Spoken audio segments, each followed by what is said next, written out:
eu não percebo nada de negócios. Percebo de política, percebo de geopolítica, conheço relativamente bem a África, estudei muitos anos a política internacional e a política das potências, e o que eu gostava de vos dar hoje era um quadro geopolítico e político da região África Austral. Também vos falar um pouco do que está neste momento, enfim, na minha perspectiva, o que é que se está a passar a nível mundial, enfim, numa profunda mudança do paradigma internacional e das forças que atuam na área internacional, e em que é que isso finalmente pode enquadrar e interessar aos vossos investimentos, às vossas operações, aos vossos riscos. É isso, essencialmente, enfim, a ideia. Eu vou procurar não falar muito tempo, mas depois estarei ao dispor para as vossas perguntas. Ora, penso que todos têm a noção que estamos numa fase de grande transformação da chamada ordem mundial. Ordem mundial, pelo menos para os mais velhos, que aqui estão, começou com certeza no tempo da Guerra Fria, e era uma ordem bipolar, bipolarizada, e portanto, de certo modo, bastante simples. Havia dois blocos, o bloco ocidental e o bloco soviético, chamados. De certo modo, repartiam as influências no mundo, tinham um sobre o outro uma capacidade de dissuasão absoluta, quer dizer, cada um sabia que o outro podia destruí-lo, portanto, nunca se destruíram. Havia, digamos, vagamente uma terceira, enfim, um mundo dos neutros ou dos não alinhados, mas que acabavam sempre por alinhar ou com os dois ou com um dos dois. Portanto, era um mundo relativamente simplificado. O fim da Guerra Fria trouxe o fim também deste mundo relativamente simplificado. Trouxe numa primeira fase, uma fase de grande integração económica, não é? A seguir ao fim da Guerra Fria. Uma fase que foi acolhida, aliás, com grande esperança e com grande perspectiva. Agora já não há Guerra Fria, vamos integrar enfim, todo o globo na economia mundial, e é de facto o grande ímpeto da globalização. E há umas potências, nessa altura, aliás, nascentes, potências que já existiam, mas que se dinamizam, tá?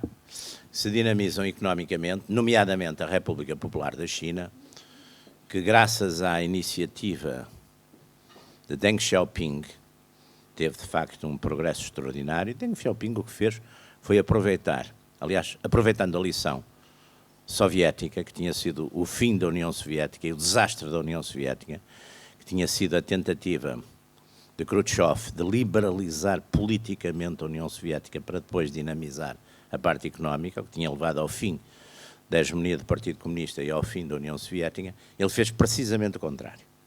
Manteve o poder político e a hegemonia do Partido Comunista, a hegemonia não, o monopólio do poder político na China do Partido Comunista, e liberalizou controladamente a economia. A China, essencialmente, aliás, é um país essencialmente nacionalista e tem aquele tipo de nacionalismo das nações que foram humilhadas.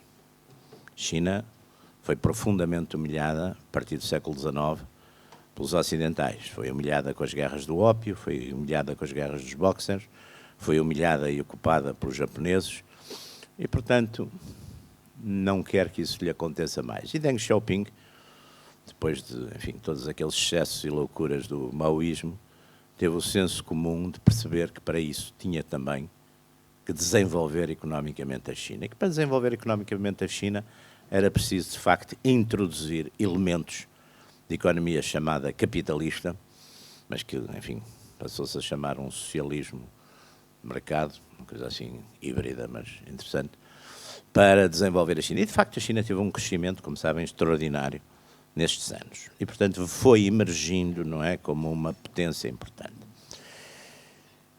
Esta ideia de globalização e paz, etc., é interrompida no coração da grande potência, exatamente no princípio deste milénio e deste século, com os ataques da Al-Qaeda aos Estados Unidos. E eu acho que é um ponto que eu gostaria que tomassem nota, porque é um ponto importante, é um ponto civilizacional com que nós temos que viver, que é a capacidade do pequeno grupo, com poucos recursos, causar grandes danos.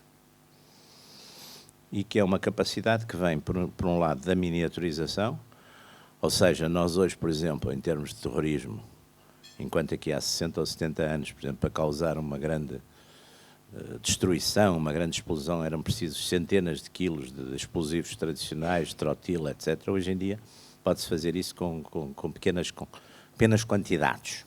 Portanto, isso é um ponto importante. Segundo, a imaginação extraordinária dos homens da Al-Qaeda, que utilizam exatamente meios normais, são aviões comerciais. Tenham cuidado de escolher aviões que vão fazer grandes rotas, portanto, para terem os depósitos bem cheios de combustível, e depois fazem aquela operação extraordinária, enfim, que todos conhecemos, e penso que uma parte substancial ainda assistiu, e que mudou completamente as coisas, porque criou nos Estados Unidos uma mentalidade securitária e medo também, criou um movimento que ainda hoje, e também interessa para o que estamos a falar, vamos já falar disso, e criou de facto um movimento, ou mostrou a força de um movimento do jihadismo, ou seja, do movimento radical extremista surgido no mundo islâmico. Preciso ter muito cuidado, porque hoje em dia há quem queira fazer uma guerra de religiões, que é a coisa mais imbecil que pode acontecer, porque a maior parte das maiores vítimas deste jihadismo têm sido os muçulmanos nos países muçulmanos, quer dizer, há muito mais vítimas do jihadismo na Síria, no Paquistão, na Indonésia, enfim, nos países muçulmanos, do que, apesar de tudo, na Europa ou mesmo nos Estados Unidos. Ora, a partir daí, e nós estamos hoje a assistir a isso, o quadro de potências mudou completamente. Nós hoje temos uma série de potências, já não há uma bipolarização. Essas potências, curiosamente, são os governos, embora os modelos, uns sejam totalitários, outros sejam autoritários e outros sejam democráticos.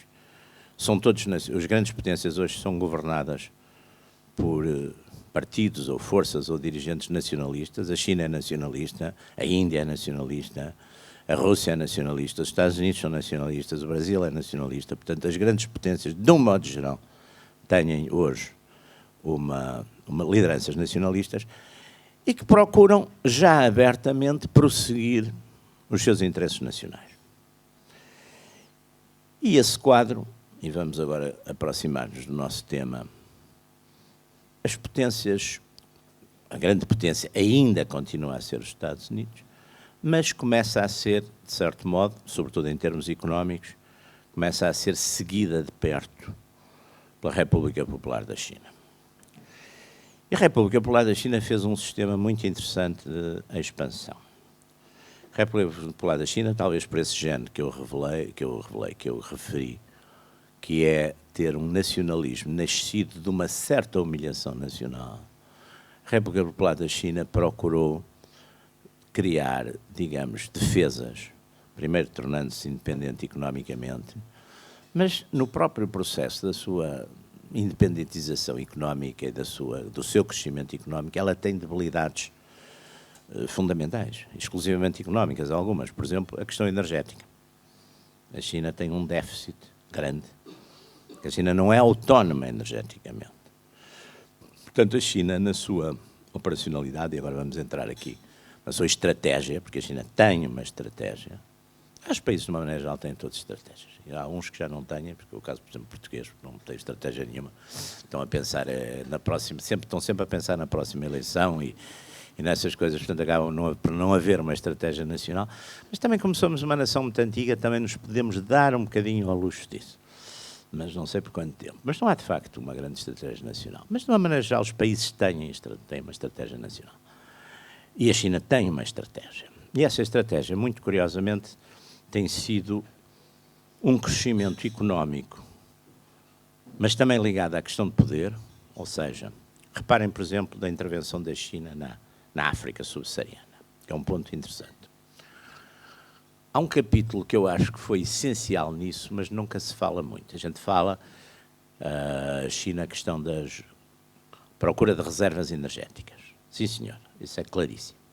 Procura de reservas e de recursos mineiros, sem dúvida.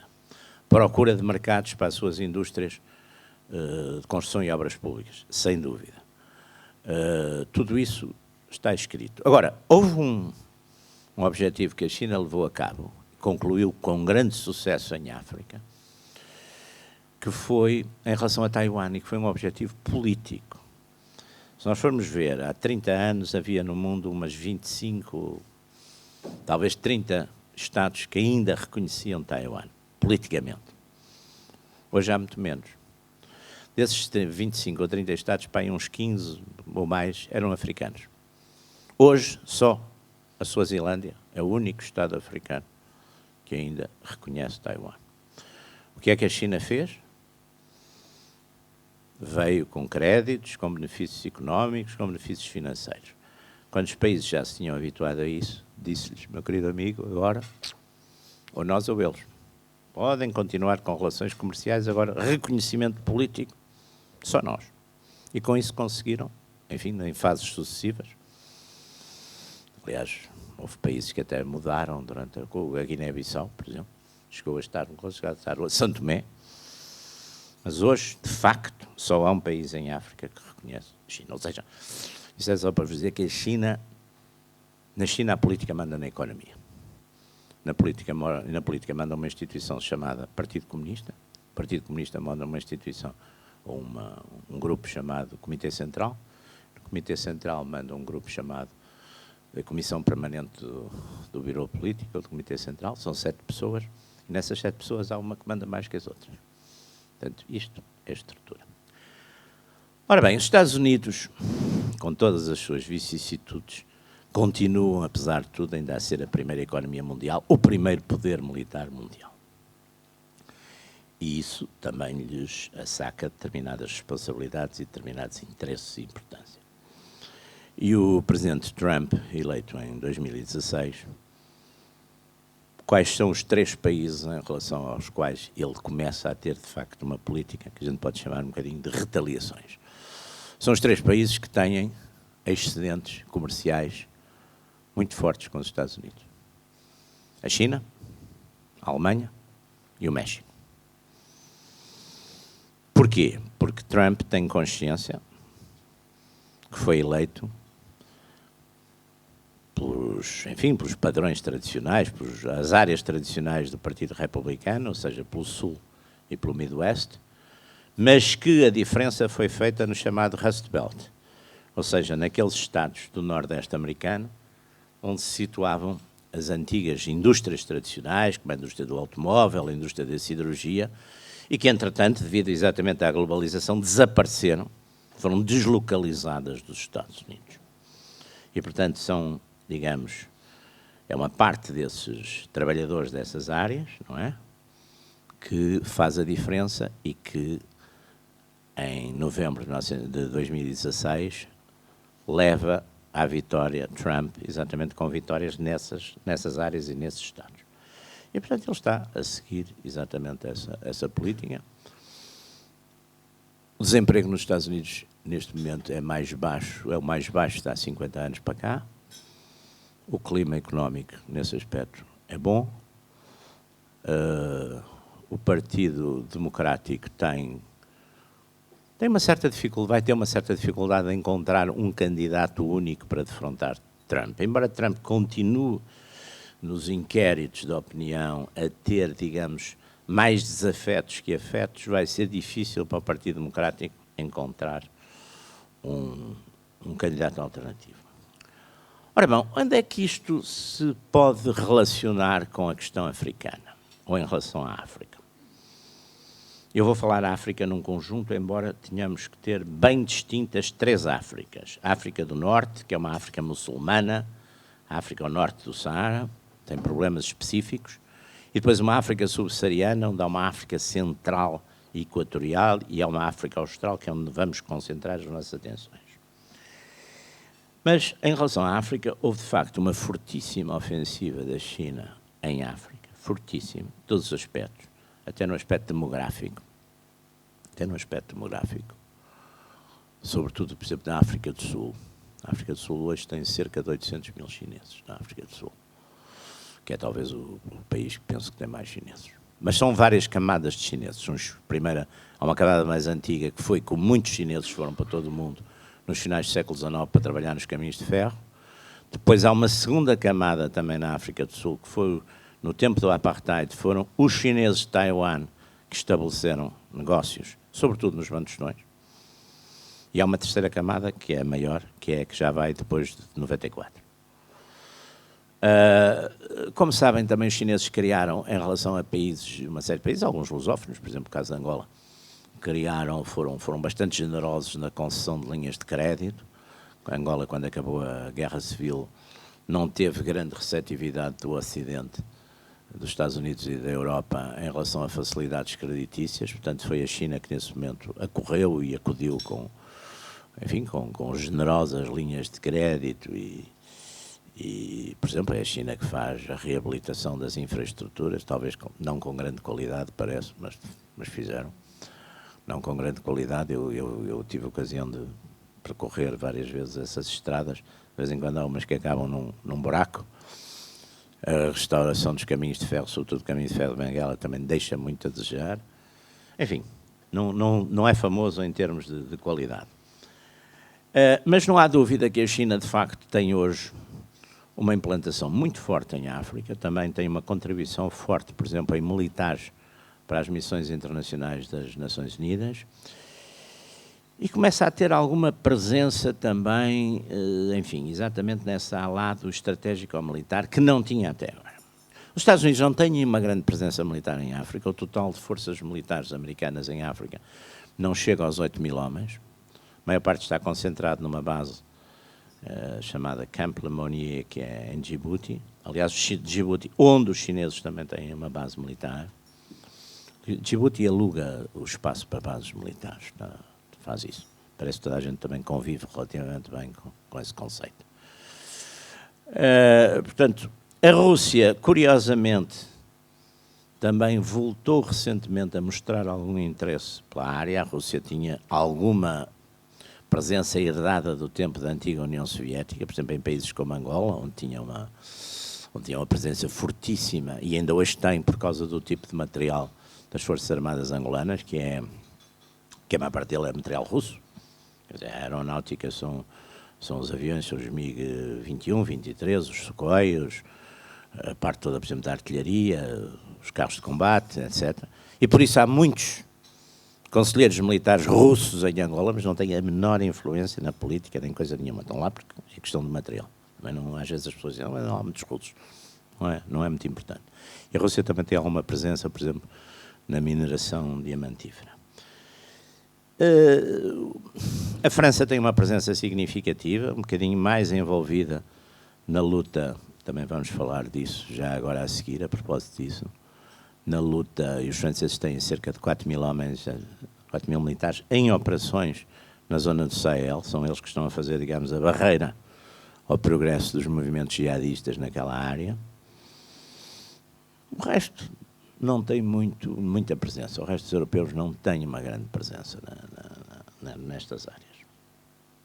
Embora, por causa do problema hoje dos refugiados, começa a haver algum entendimento a nível dos países europeus que talvez valha a pena investirem exatamente no Sul para deterem exatamente esse tipo de migrações, de certo modo, incontroláveis.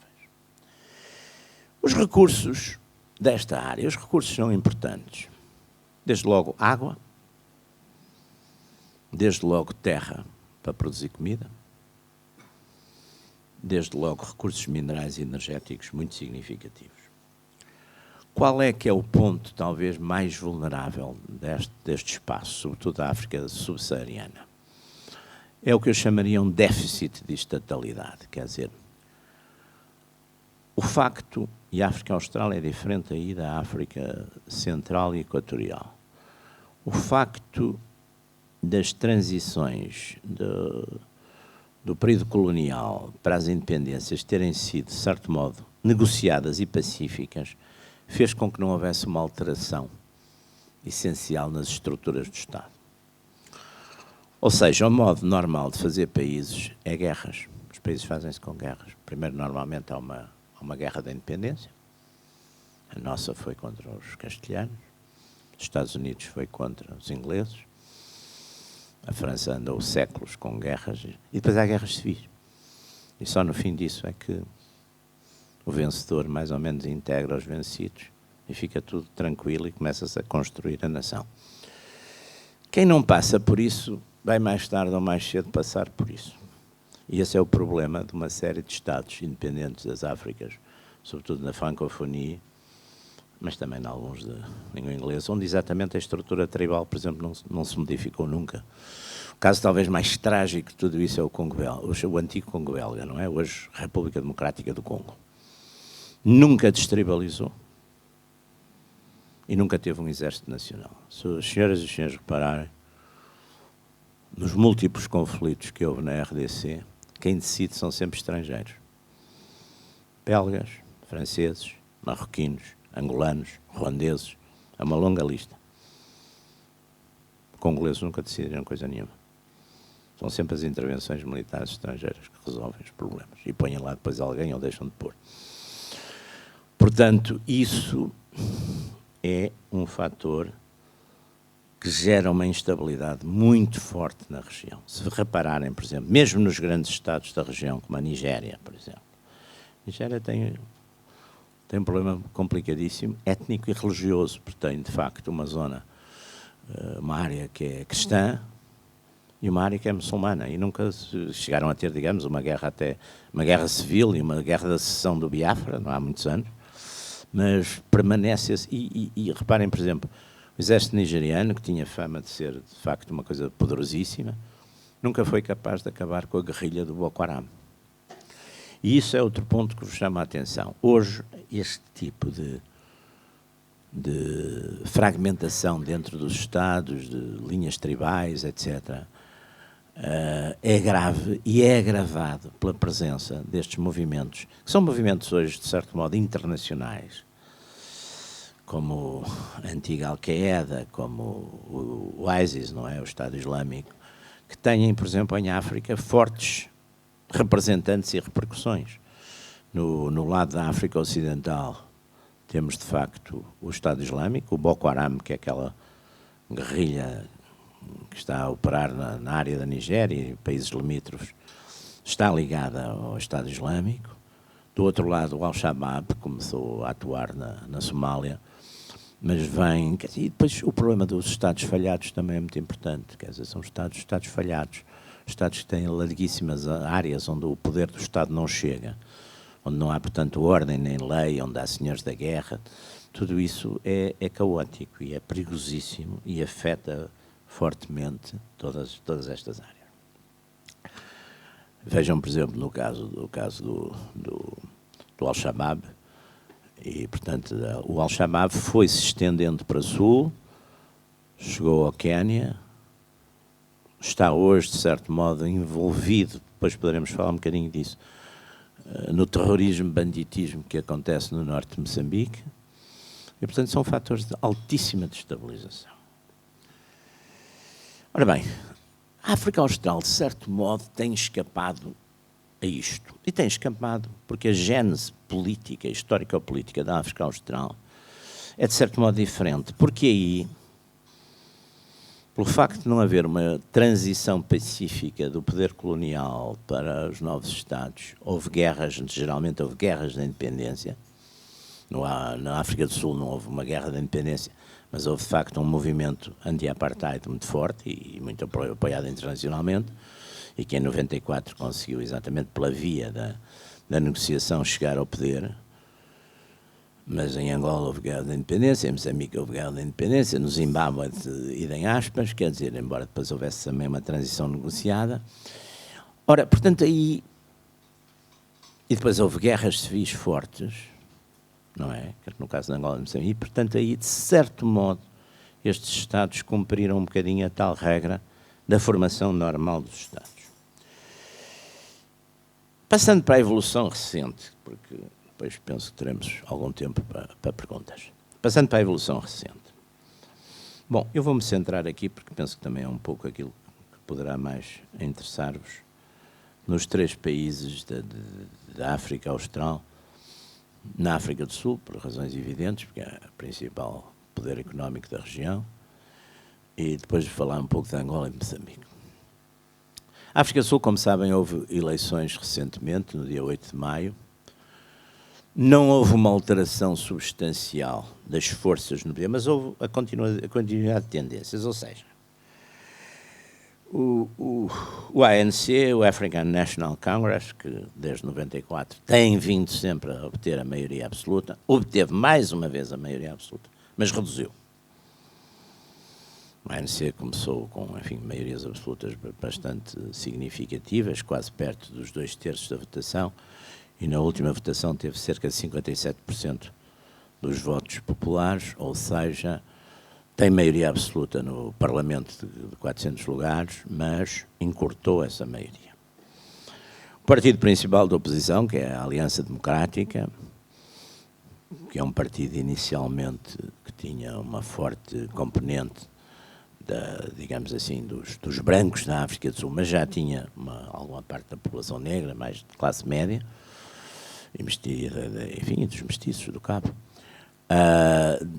está nos 20 e tal %. Surgiu, entretanto, um partido à esquerda do ANC, de Julius Malema, o Economic Freedom Fighters, que subiu bastante nesta eleição.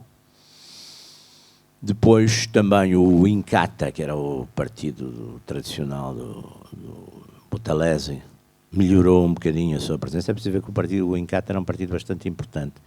E a subida de Jacob Zuma no ANC deveu-se a ter sido ele que trouxe os Zulus para o ANC. Quer dizer, os Zulus de antes votavam maciçamente no Inkatha e foi Jacob Zuma que conseguiu trazer os Zulus para o ANC. Portanto, houve ali uma ligeira recuperação. E depois um partido, digamos, mais tradicional da comunidade branca, o Partido da Liberdade, tinha sido fundado pelo general William, também melhorou um bocadinho. Portanto, há um fenómeno de alguma radicalização, não muito significativa, mas a África do Sul tem problemas pela frente muito complicados. Tem o problema das terras, o princípio da expropriação sem indemnização, enfim, é um problema bastante complicado. Eu penso que o presidente Ramaphosa tem a noção desse problema, mas ele também tem uma margem relativamente leve de vantagem no próprio ANC para poder decidir com grande, enfim, à vontade. Portanto, esse é um problema. O segundo problema muito grave é a falência do setor público, das grandes empresas do setor público, começar pela Eskom, pela maior empresa, grande empresa, enfim, da eletricidade da África do Sul, que está praticamente falida, está com déficits gigantescos, e portanto, tem sempre problemas adiados, não é? E tem depois, por exemplo, altíssimas taxas de criminalidade. A África do Sul tem praticamente uma média de 60 homicídios por dia. 60 homicídios por dia. Portanto, isso é um problema sério. Angola fez uma transição pacífica, uma transição de um governante que está há 37 anos no poder, ou 38, para um novo governante, é sempre uma transição extremamente complicada. Angola fez essa transição sem grande moça, sem grande dificuldade, enfim, numa linha relativamente pacífica. A alteração do voto. O voto já não é étnico-geográfico. Não sei se nas últimas eleições o MPLA em Luanda teve 48%. As oposições somadas tiveram 52%. Isto, por um lado, abona em relação ao governo, no sentido que se houvesse fraude isto não acontecia. E, por outro, mostra que mudou a composição. E há zonas que tradicionalmente eram votos da UNITA e já não são, também. Portanto, há uma destribalização do país, o que é altamente positivo. Por exemplo, no Congo, na RDC, há bocadinho estávamos a falar da RDC, Lembro-me que uma eleição, que não foi, enfim, já foi há alguns anos, mas numa eleição, um daqueles velhos da política congolesa, o Antoine Gizenga, teve os votos exatamente na província de onde era originário e nos 2 bairros de Kinshasa, onde viviam as pessoas da província de onde ele era originário. Não teve mais voto nenhum. Portanto, é um voto ainda fundamentalmente tribal. Angola tem problemas. Angola tem uma vantagem grande, quer dizer, de facto, tem uma unidade nacional forte, tem forças armadas que são, em meu entender, hoje em dia, das primeiras da região, porque, por exemplo, a África do Sul desinvestiu muito nas forças armadas. Além disso, a África do Sul tem um exército que é rigorosamente a reprodução das cotas raciais do país. A proporção de negros, de brancos, de mestiços, de origem indiana, nas Forças Armadas da África do Sul, é exatamente a cota. Eu fiz serviço militar e conheço um bocadinho estruturas militares, não acredito num exército assim. Não acredito. Não é maneira, pode-se fazer muita coisa assim, pode-se fazer associações simpáticas, coisas para promover turismo, agora fazer uma tropa, assim, não acredito. Portanto, embora tendo ainda em termos de equipamento, de qualidade, não acredito. A Nigéria, o exército nigeriano, que era um exército, também tem sido incapaz de erradicar o Boko Haram. E aí também temos um ponto que é importante. Os Estados Unidos têm muito o preconceito nas suas relações internacionais, sobretudo nas suas relações com a África, de escolher como, digamos, parceiros de diálogo privilegiados os países anglófonos grandes, ou seja, a Nigéria e a África do Sul. Espero que comecem a perceber que esses países não são tão estáveis como, embora tenham economicamente peso e sejam importantes, não são tão estáveis como isso. E países como Angola têm esse fator de estabilidade política. Angola, claro que tem problemas neste momento. Angola teve, com a baixa do preço do crude, Angola diminuiu muito os seus rendimentos, sobretudo até porque a base principal da exportação é essa, praticamente única. Também houve um desinvestimento durante estes últimos anos na busca de novas áreas de produção. Portanto, Angola tem, neste momento, deve estar a produzir à volta de 1.400 milhões de barris dia, o que é uma descida em relação aos tops de produção que chegaram aos 1.800 milhões. Os preços agora já dão um bocadinho mais para equilibrar, mas Angola tem uma dívida externa ainda muito forte, sobretudo à China. Portanto, para a China, para onde vai metade da exportação petrolífera de Angola, está adjudicada à China, por essas razões. E é preciso, de facto, começar a mudar bastante e a melhorar a vida das pessoas, porque com esta perda de poder aquisitivo do Kwanza, que desvalorizou praticamente para 1/3, a vida das pessoas, mesmo daquela nascente classe média, piorou bastante. E, portanto, isso é um ponto que eu penso que o Governo tem que avançar rapidamente com isso. De resto, as campanhas de anticorrupção, etc., de facto, enfim, são populares, são sempre bem. Eu aí também não sou muito realista nestas coisas. É evidente que os de baixo gostam sempre de ver os de cima cair na lama, isso é clássico. Não, e aqui alguns até caíram muito bem na lama. Mas eu tenho pena que aqui neste país não aconteçam um bocadinho mais essas coisas também. Também bem precisavam alguns. E, portanto, isso... Mas eu penso que a equipe e o Presidente estão lúcidos quanto a isso e têm que urgentemente produzir, e aí penso que será bastante interessante para Portugal e para os empresários portugueses. Angola tem que ter mesmo uma reconversão urgentíssima da economia. E voltar a ser aquilo que Angola era, e no tempo colonial era essencialmente, que era um país agrícola e agroindustrial. Eu, quando era miúdo, tinha 10 anos, nós tínhamos que saber as produções de Angola de cor. A tal escola fascista tinha que saber 41 produções de Angola. Senão não se passava no exame. Eram 41. Começava assim. Café, diamantes, algodão, sisal, copra, coconote, e depois seguia para ali abaixo. E nós não fazíamos a menor ideia. Algodão e café sabíamos o que era. E diamantes. Agora, sisal, copra, coconote, não fazíamos a menor ideia. Mas eram 41 e ia para ali abaixo. E era, de facto, o rendimento essencial, um rendimento agrícola. A exportação de petróleo em 69 era era 5% da exportação, do valor da exportação. Portanto, essa retoma de facto... E depois há todo um tecido empresarial que de facto falta, não é? E, portanto, aí penso que é uma área interessante e a Angola tem isso, tem segurança. Para acabar, falar um bocadinho de Moçambique. Moçambique tem, de facto, neste momento, vários problemas complicados. Tem, de facto, esse problema do norte, porque, reparem, essencialmente, a aposta de Moçambique no futuro é a questão do gás natural, não é?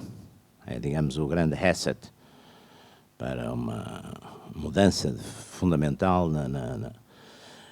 e, de facto, as grandes companhias, a começar pela ExxonMobil e a Anadarko, enfim, a Anadarko é uma independente, não tem a dimensão da Exxon, mas estão lá, estão apostadas nisso, mas, de facto, as áreas onde esta guerrilha, ou este banditismo, ou que seja, apareceu e permanece, embora em ataques relativamente pequenos, mas persistentes, portanto, causando uma relativa instabilidade, relativa não, uma instabilidade forte, persistem e até agora, enfim, não vemos que tenha havido capacidade de os controlar. E embora eu pense que os projetos vão para a frente, mas vão mais devagar do que aquilo que seria necessário. Depois, como sabem, tem havido também fenómenos de alta corrupção e que puseram o nome do país que estava, enfim, que era um país nesse aspecto muito bem visto, muito apreciado, etc. Desceu bastante por causa, de facto, daqueles famosos empréstimos fantasma, não é? Os juros com que a economia continua a trabalhar e os bancos continuam a trabalhar também tornam muito difícil a sobrevivência das pequenas e das médias empresas, sobretudo. Estamos à porta de eleições, há algumas divisões dentro das forças políticas e, portanto, também é uma conjuntura relativamente complexa, não é? Muito obrigado.